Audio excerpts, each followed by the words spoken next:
if irrefutable evidence appeared tomorrow and Donald Trump rolls out this flying saucer onto the front lawn and he takes out a couple green aliens and says, this is going to be huge.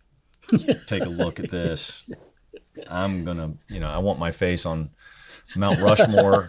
I've known this for a long time. I want you to name Mars after me. And so here I'm going to reveal everything. And it's, if that happened, first of all, the people that say it's all demons, they're all just going to find some reason to say this is all BS. We don't believe it. It's fake. It's a hoax, or it's demons. Psyops, or it is demons, right? The question though is, do people just stop going to mass the next day? Do Catholics just say, well, Catholic faith is totally bunk, Christianity's bunk, Jesus isn't God, I'm out of here?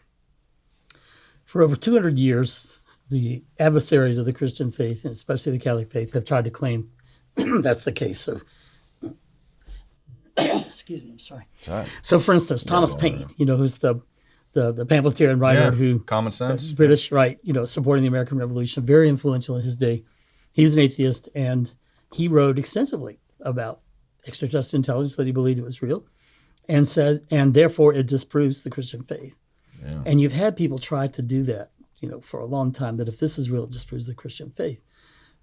I even heard a prominent Catholic theologian or saw him write that recently, and I thought, oh my goodness, don't say that. Don't say it, because it's not true.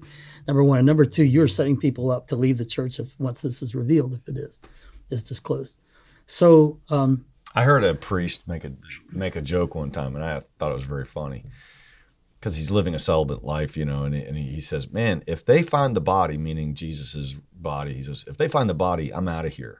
It's like, well, that would prove a problem for the Christian faith, right, that kind of thing. That's the main thing. If this was a hoax, right. We have a problem there.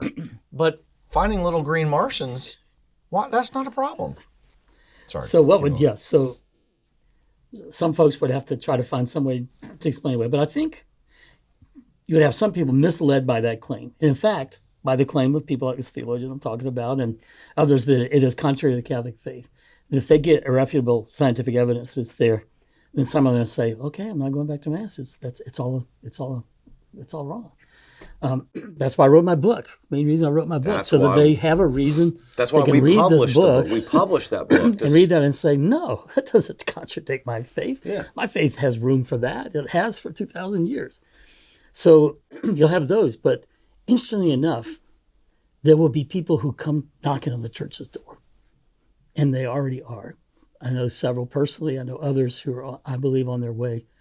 They have bought into the scientific materialism, this notion that there's only matter and energy, there's no soul, there's no spirit, no God, no devil, no demons, no angels, no life after death, that if science can't figure it out, that it doesn't exist, or it's not real. And they bought into that. Some people call it scientism, where you put all your trust in science, and science goes beyond what it can reasonably declare to be true. And this stuff has knocked them has shattered that tiny little worldview. There are things that science can't explain, can't even handle, and things that they seem maybe spiritual, they're almost transcendent. But there are people, some of whom, the names you would recognize, who have said, I had left my faith. A lot of them raised Catholic. I'd left my faith, bought into that particular view of science, and now all of this has made me reconsider. And it's as if I'm making a spiritual return of some kind. Some of the people I'm in touch with, I'm in touch with a group of pastors that are kind of thinking about these things and how do we prepare. They're all saying the same thing. They're meeting people that they have this encounter and it brings them to God, or at least is the first step toward it. Well, to me, it always shows just some kind of just incredible, more glorious power that he's displaying. I mean, that's why I watch Planet Earth with the kids on TV, right? You just see the glory of nature. Yeah. All these animals I didn't even know existed. Yeah. They're doing all these incredible things out there. And I love watching those beautiful images and the beautiful pictures. And I don't have any problem limiting that, or letting that go beyond our small, little, tiny, itty-bitty blue world. I love a quote from St. Augustine. I say it often. There are people who have an argument that we would lose our special status with God if there were other creatures out there made in the image of God. And somehow he would love us less, or we wouldn't be special anymore. And I said, okay, the experience of every parent of more than one child, you and I both, shows how that's wrong. Your first child comes along and you say, oh, I love this child so much. I can't never love another child like this one. Yeah. And then the second one comes along, oh, I love this child so much. I can never love.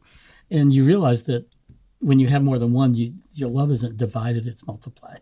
And the love of God, however much more so, of our Heavenly Father, the fact that he would have multiple intelligent races to love and to care for, that wouldn't reduce. Each one of us would still be special. That's how it is with a father, And so it just doesn't make any sense to me. That it's almost like a firstborn who finds out there's going to be a second kid coming along. It's like, no, I want to be the only one. Yeah. Sometimes it's almost at that level that people are arguing that emotionally somehow would make us somehow less in God's eyes. But no. Hey, thanks guys for checking out the Conor Gallagher Show. Please take a moment to like, subscribe, or comment, or whatever you got to do to support it. And I appreciate that very much.